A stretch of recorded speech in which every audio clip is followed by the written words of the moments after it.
Hey everybody, how's it going? Hope you're having a lovely day. Welcome to today's episode of You're Being Tracked and Spied on Everywhere You Go and Paying for the Privilege. I'm your host, Louis Rossman, and today I'd like to show you how you can actually push back against this in your own life.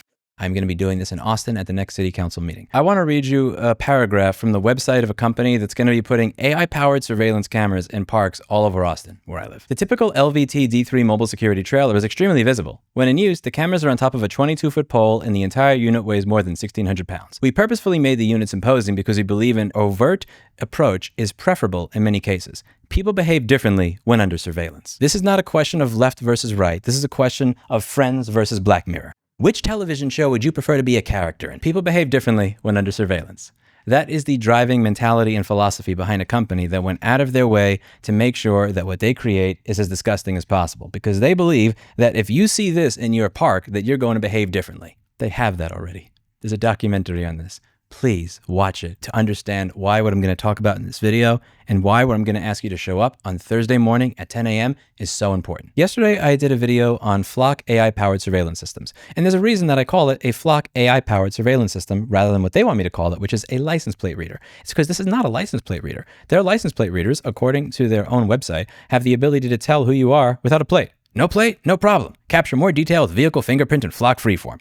This uses a very advanced AI that is able to tell based on what you have on your car, the bumper stickers, roof racks, the scratches, the type of scratches and everything else, who you are, so that even if it can't see your license plate, it knows that that vehicle belongs to you. That's highly creepy. These cameras are accessible by all sorts of people in law enforcement without a warrant. They have a login and a user ID. They just log in, and now you have access to hundreds to thousands of cameras. These are using powerful AI, which means if I want to do something like track Louis, I don't have to do manual searching to track Louis. I can say, provide me with the itinerary of Louis Rossman, license plate this, for the past 3 days. No warrant necessary. If I wanted to do something like, I want to find people who protest XYZ issue. What type of car would they have and what would it look like? Track those cars over the past 3 days and tell me if you notice any patterns in their movement.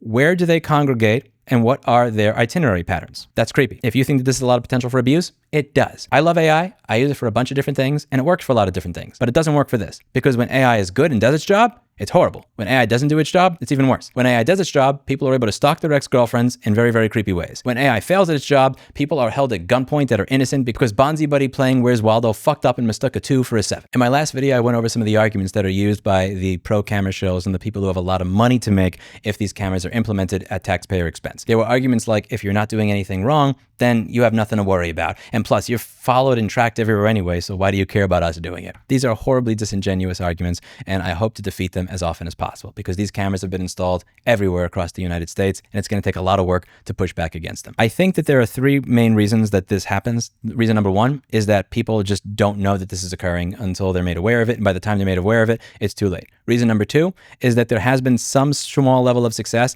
in turning this into a left versus right wedge issue. When I read that email yesterday from the person who said, if you're not doing anything illegal, you have nothing to worry about being watched all the time, they said that this is the far left ACLU that is against this. And they were trying to turn this into that wedge issue. And I'm finally starting to understand and get some context on it because I haven't been paying attention to this for a while. I was looking at some of the material for people that organize against these cameras, and I looked at one of the posters and it said something along the lines of like, one of the top priorities was criminalizes marginalized, unhoused folks.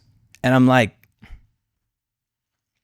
really? I know there's going to be somebody that reads this and sees criminalizes marginalized, unhoused folk and go, you're doing a lot of work there to not say homeless crackhead, and then just be anti-camera as a reactionary contrarian thing. Whether you are the type of person to say marginalized, unhoused folk or homeless crackhead, you both have an interest in not being spied on all the time by AI-powered cameras at your expense. I want to show you these fissures because I see an opportunity for one of those fucking weasels to say, look, see, it's the radical left and those people that can't even use the word homeless that are protesting cameras. You don't want to be like them, do you? I don't know anybody in my friend group, the people that have 13 guns and the people that think that guns should be illegal, that wants to pay out of their pocket for cameras to watch them all the time. If you're a left-wing person, you probably don't want pro-Palestinian protests being surveilled, and you probably don't want people being tracked by ICE as a result of these cameras. If you're a right-wing person, you probably do not want Gavin Newsom and Gretchen Whitmer being able to track your every movement during COVID in 2020. Do you want to get a ticket because you were walking on the beach and you were 5.5 feet apart instead of 6 feet like you were supposed to? This issue is not about left or right. It is about up or down. It is about what television show you wish to be a character in.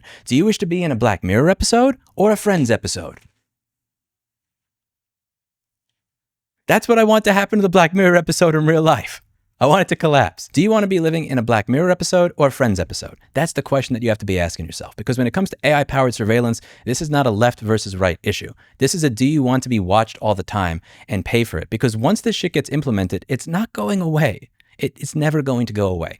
And when you want to turn this into something worse later, it's just like using Image. All you have to do is log into the menu, click, type in a name of a different model. Yesterday's tell me when a homeless person is harassing somebody in the park turns into find somebody who looks like this because I don't like them. Number 3 is that most people are just not tied into their local city politics. And it's not a very easy thing to do.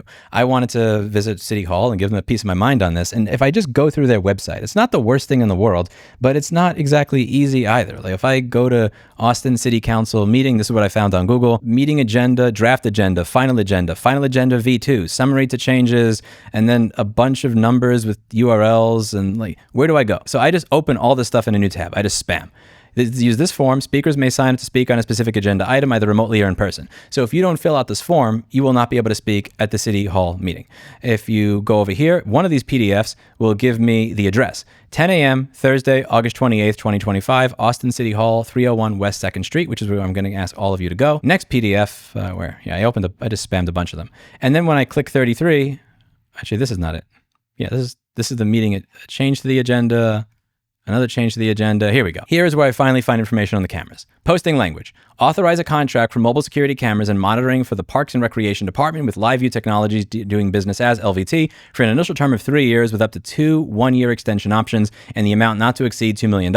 Funding. $400,000 is available in the operating budget of the Parks and Recreation Department. Funding for the remaining contract term is contingent upon available funding in future budgets. Purchasing language. The Financial Services Department issued a request for proposal solicitation for these goods and services. The solicitation was issued on March 24, 2025 and closed on April 22nd. Of the 5 offers received, the recommended contractor submitted the best evaluated responsive offer. A complete solicitation package, including a log of offers received, is available for viewing on the City Council's website. This can currently be found here. Let's take a look at this. So what are they talking about doing? Live view cameras. There is a bunch of different documents here. Like, that's a lot of shit. Award recommendation notice, addendum 2, American Act certificate, price proposal, offer and certification, solicitation packet. This seems like a bunch of blah de blah.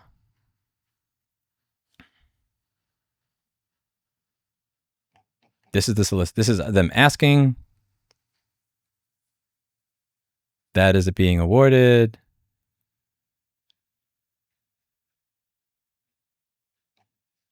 Yeah, there are no details here. I would like to know how much money per camera, what parks are you putting these in, everything else. And there's just, these cameras are not made by Flock that they're talking about installing. They are not pretty by any stretch of the imagination. They look like this. They have cameras on them. They have these horns on them that are for blasting really loud, annoying music. I'm not kidding. That's actually part of the point. Playing loud music to annoy people into going away is a feature of these products, touted in LVT's blog. Continuous loud music. This solution is every parent's nightmare. Loud music, ranging from Baby Shark to classical favorites, is played continuously to make it nearly impossible to sleep or reside in malls and outdoor retail spaces. The next phase of security available from LVT mobile units is the auditory alert. Instead of continuous loud music, the alert is temporary. It is also truly alerting, making the area a terrible place to sleep for the night. Imagine the sounds of the worst hotel you've ever stayed at, only worse. I'm not trying to get into a moral discussion of the issue with homelessness or anything else. I just find it very Black Mirror-y that the societal fix is that businesses and governments spend tens of thousands of dollars for subscription-based cameras and horns that will play shitty music to try and keep people away. That's a Black Mirror episode, more so than it should be a reality. An LVT representative explicitly stated the harassment purpose. People who hear the same loop soundtrack over and over tend to get a bit annoyed, so they vacate the area.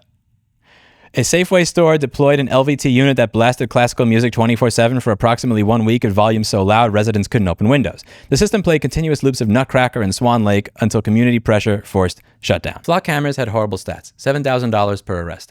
And the stats for this, I'll let you decide if you want to trust this. Crime reduction claims. The Access Task Force reported a 73% reduction in weapons violations and a 54% decrease in burglary, breaking and entering, as well as a 40% decrease in shoplifting and a 31% decrease in disorderly conduct. The study was conducted conducted in Alabama and Kentucky and analyzed by the Loss Prevention Research Council, an industry-funded organization whose members include major retailers who are direct customers and partners of LVT. The LPRC's funding structure creates direct conflicts of interest. The organization depends on membership fees from the very companies that benefit from positive security technology assessments. In this case, the study explicitly mentions retail partners participating in Access Task Force, meaning the evaluating organization is funded by companies with direct financial stakes in demonstrating the technology's effectiveness. Point being, it's not exactly easy to navigate this. So I would like to try and make this as easy to navigate as possible. You are going to see in the bottom of the video, there is going to be an address, there is going to be a time, and there's going to be a link. I want you to do the following. Number 1, go to that link and sign up to be a speaker. You're going to talk about the cameras. Number 2, show up to that location that I show you down below on Thursday at 10 a.m. Number 3, be prepared to say something. And even if you're not prepared to say something, simply be prepared to say, I'm here as a taxpayer in Austin that does not want to be surveilled by AI cameras. That's it. I'm against this. I'm a taxpayer. And it's also the timing. There was somebody in Maine, his name was Joel Stekis, and he was saying that with right to repair, nobody who showed up was even a member of our state. We didn't have anybody commenting from our state. And it's like, you're meeting at 1 o'clock on a weekday, 10 a.m. on Thursday. Where is your average person? At work. People have jobs. A lot of people that are going to show up here, if I ask them to, might have to take sick days to do it. I think it's worth it, honestly. Do you want to push back against this now, or do you want to wait until you're living in this Frontline documentary? I don't. It doesn't happen overnight. It starts with just putting one camera in a park. And if you don't think that it's going to spread past that, look at what happened with Flock. All over the country. It starts with one camera. Didn't start with people stalking their exes. Didn't start with people being able to use AI prompts to find where people were going based on their political affiliations or anything else. There are over 115 items on this agenda, and you have to sit through almost all of them because not only do they have to go through all these items, but sometimes they don't even go through them in order. We're agenda item 33. You're going to be sitting listening to people talk about things that you don't care about. It's going to be boring. It's going to be repetitive. It's going to be frustrating. It's going to be annoying. It's going to be like going on a date with me. And honestly, that's what it is. I'm asking all of you to go out on a date with me. 10 a.m. Thursday, City Hall. The reason that these things get pushed forward are because there is this obfuscated process to figure out how to speak up against it. More importantly, people don't organize to speak up against it. Even if they want to organize to speak up against it, it happens at 10 a.m. on a fucking Thursday morning when everybody is at work. I'm asking you all to help me do something about it. I'm going to be there Thursday morning. I hope you'll be too. And I hope you'll have something to say against these cameras. And even if you're not the best public speaker and you don't want to sign up to be a speaker, I hope you'll simply show up to say, this ain't for me. I'm just here to show my opposition to the cameras as an Austin taxpayer. And hopefully if this gets pushed back against in this city, it'll be pushed back against everywhere else as well. When it comes to ubiquitous taxpayer-funded AI surveillance, the question is not left versus right. The question is Friends versus Black Mirror. Which television show would you prefer to be a character in? I'll see you at City Hall, 10 a.m., Thursday morning. I'm going to sit through that entire thing. And I'm going to show up to every single one of these hearings where they're talking about AI-powered surveillance cameras. And I'm going to push back against them as often as I can. I hope that you'll all help me. And I hope I'm not there by myself. If you're with me, put on your paperclip.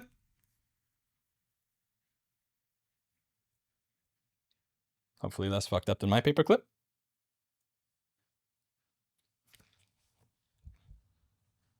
And that's how I'll tell that you're against the cameras. I'll have one on too. That's it for today. And as always, I hope you learned something. I'll see you in the next video. Bye now.